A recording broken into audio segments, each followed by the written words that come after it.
Berikut ini merupakan beberapa judul yang akan kita bahas di dalam video ini, yaitu pembahasan pertama mengenai sejarah pembentukan 5S, pembahasan yang kedua mengenai definisi dari sistem 5S ini secara umum, pembahasan yang ketiga ini mengenai konsep dari penerapan sistem 5S, pembahasan yang keempat mengenai keuntungan dari penerapan sistem 5S, pembahasan yang kelima mengenai komitmen dari penerapan sistem 5S, dan pembahasan yang keenam mengenai penerapan dari sistem 5S ini baik di lingkungan kerja maupun di lingkungan rumah.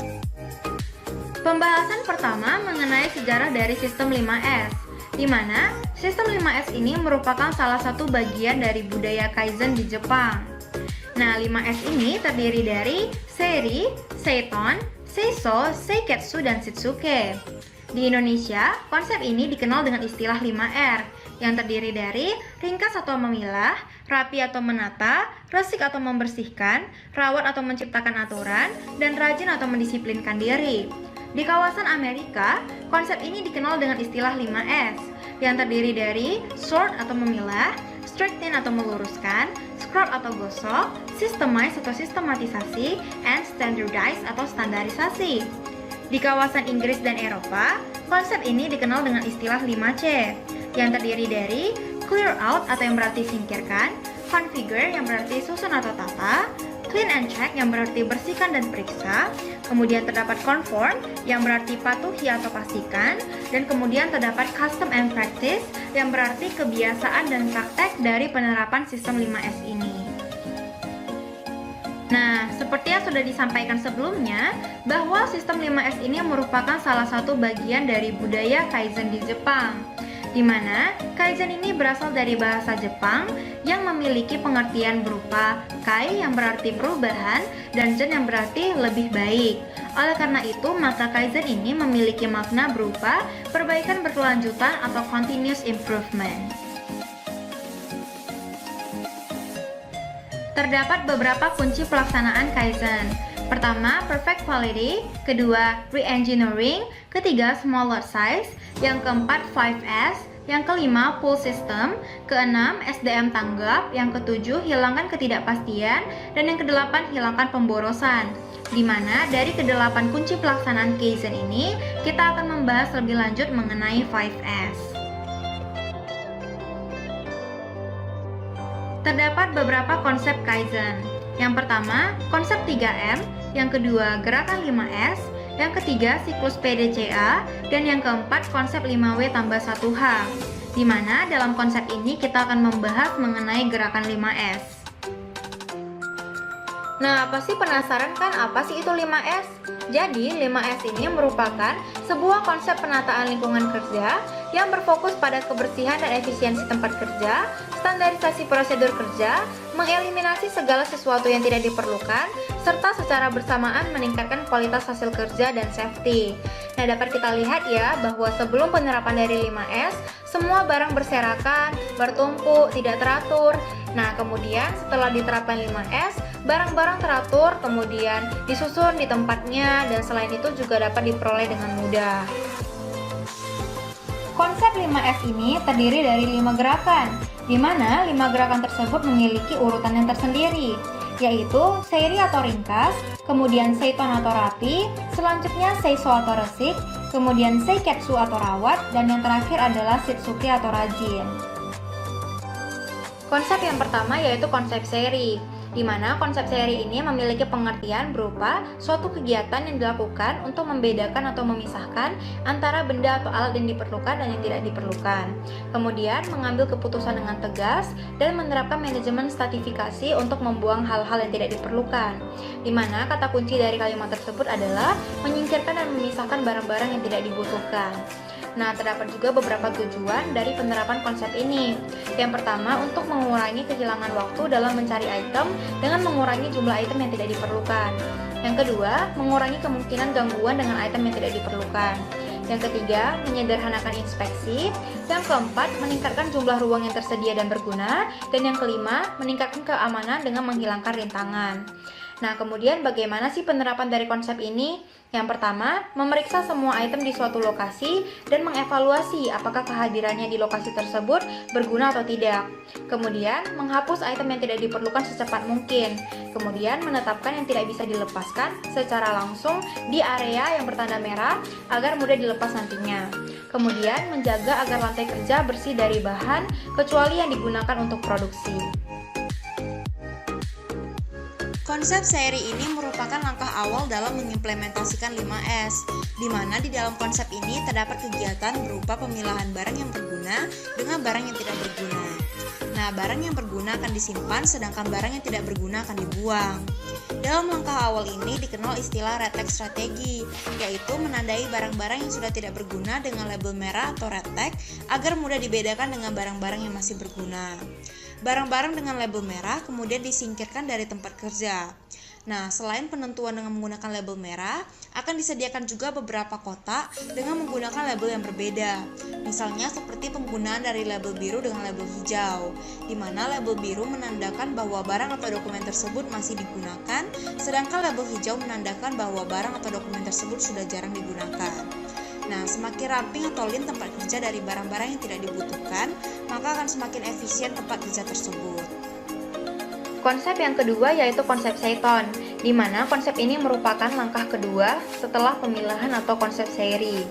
Nah, di dalam konsep ini terdiri dari penataan barang yang berguna agar mudah dicari dan aman, serta diberi indikasi. Nah, dalam langkah kedua ini dikenal istilah signboard strategi, yaitu menempatkan barang-barang berguna secara rapi dan teratur. Kemudian diberikan indikasi atau penjelasan mengenai tempat, nama barang, dan berapa banyak barang tersebut agar pada saat akan digunakan, barang tersebut mudah dan cepat diakses. Nah, signboard strategi ini dapat mengurangi pemborosan dalam bentuk gerakan mondar-mandir mencari barang. Nah, selain itu, konsep ini juga dapat didefinisikan sebagai kegiatan menata tata letak barang, ruangan, peralatan, dan perlengkapan kerja dengan rapi, sehingga dapat memudahkan untuk mencari, memudahkan untuk menemukan, dan memudahkan untuk mengembalikan, serta segalanya selalu siap pada saat diperlukan. Nah, kunci dari konsep ini adalah dengan mempertanyakan 5W tambah 1H untuk setiap item, di mana di dalamnya terdiri dari what, barang apa yang akan disimpan, who, siapa yang menyimpan, where, di mana disimpan, when, kapan disimpan, why, kenapa barang tersebut disimpan, dan how, bagaimana proses penyimpanan barang tersebut, dan berapa banyak barang yang disimpan. Nah, jadi inti dari konsep ini adalah meletakkan semua alat kerja yang dibutuhkan pada tempatnya dan dapat dijangkau oleh kedua tangan, atau setiap barang yang berada di tempat kerja mempunyai tempat yang pasti. Tujuan dari penerapan konsep Seiton ini adalah pertama, untuk mengurangi kehilangan waktu dalam mencari barang, yang kedua, untuk meningkatkan disiplin dalam penggunaan barang, dan yang ketiga, untuk membuat alur kerja menjadi lebih lancar dan mudah. Nah, bagaimana sih penerapan dari konsep Seiton ini? Yang pertama, mengatur tempat kerja sedemikian rupa sehingga semua perkakas atau perlengkapan berada dalam jarak yang berdekatan, di tempat yang mudah dijangkau dan dalam urutan yang logis yang telah disesuaikan dengan pekerjaan yang akan dilakukan. Tempatkan komponen sesuai kegunaannya, dengan komponen yang sering digunakan diletakkan paling dekat dengan tempat kerja. Yang kedua, mengatur semua item yang diperlukan agar dapat dengan mudah dipilih untuk digunakan. Permudah pencarian dan pengembalian item yang diperlukan. Kemudian yang ketiga, menetapkan lokasi tetap untuk suatu item dengan menggunakan label, tanda, atau petunjuk yang jelas agar barang mudah dikembalikan ke lokasi yang benar dan mudah untuk menemukan barang yang hilang.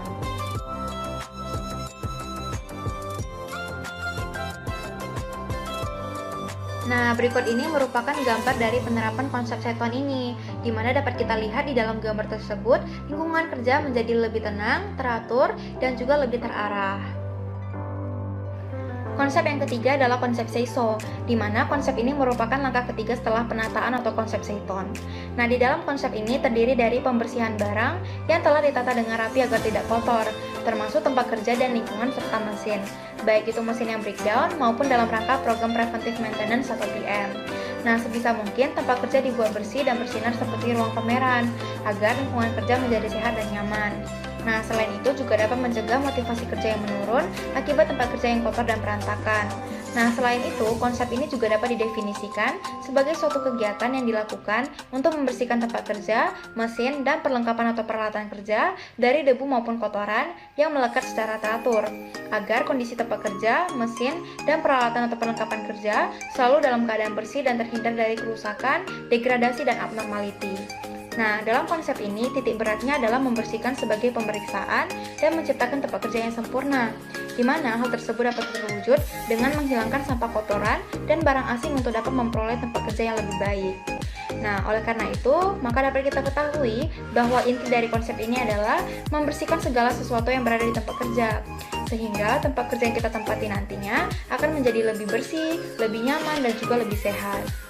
Terdapat beberapa tujuan dari penerapan konsep SEISO ini. Yang pertama, untuk menjaga kebersihan ruang, alat, dan lain-lain. Yang kedua, untuk meningkatkan kualitas kinerja alat atau mesin. Yang ketiga, sebagai bentuk kepedulian terhadap lingkungan tempat bekerja.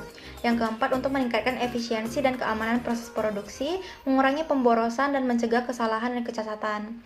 Kemudian yang kelima, menjaga agar tempat kerja menjadi lebih aman dan mudah untuk digunakan. Yang keenam, menjaga agar tempat kerja menjadi tetap bersih dan nyaman untuk bekerja. Yang ketujuh, saat berada di tempat, siapapun yang tidak terbiasa dengan lingkungan harus dapat mendeteksi masalah apapun dalam jarak 15 meter atau 50 kaki dalam waktu 5 detik. Nah, penerapan dari konsep SEISO ini dapat dilakukan dengan membersihkan tempat kerja dan peralatan setiap hari atau pada interval pembersihan lain yang sesuai atau pada frekuensi yang tinggi. Yang kedua, memeriksa tempat kerja dan peralatan saat membersihkan. Konsep yang keempat adalah konsep Seiketsu, di mana konsep ini merupakan suatu kegiatan yang dilakukan untuk merawat atau memelihara tempat kerja, fasilitas kerja, dan lain-lain agar di tempat kerja selalu terjaga kebersihan, kerapian, dan keteraturan secara konsisten. Nah, di mana konsep Seiketsu ini merupakan langkah selanjutnya setelah konsep Seiri, Seiton, dan Seiso. Nah, di dalam konsep ini terdapat penjagaan lingkungan kerja yang sudah ringkas, rapi, dan bersih, yang telah menjadi suatu standar dalam bekerja. Keadaan yang telah dicapai dalam konsep Seiri, Seiton, dan Seiso ini harus distandarisasi, di mana standar-standar ini harus mudah dipahami, diimplementasikan ke seluruh anggota organisasi, dan diperiksa secara teratur dan berkala. Nah, sebenarnya inti dari konsep ini adalah mempertahankan suasana dan pengaturan tempat bekerja yang telah dibenahi dalam konsep Seiri, Seiton, dan Seiso. Nah, tujuan dari penerapan konsep ini adalah pertama, personel bekerja sesuai dengan standar tempat bekerja. Yang kedua, mempertahankan kondisi optimum tempat bekerja. Yang ketiga, mewujudkan tempat bekerja yang bebas dari kesalahan. Yang keempat, visual control system.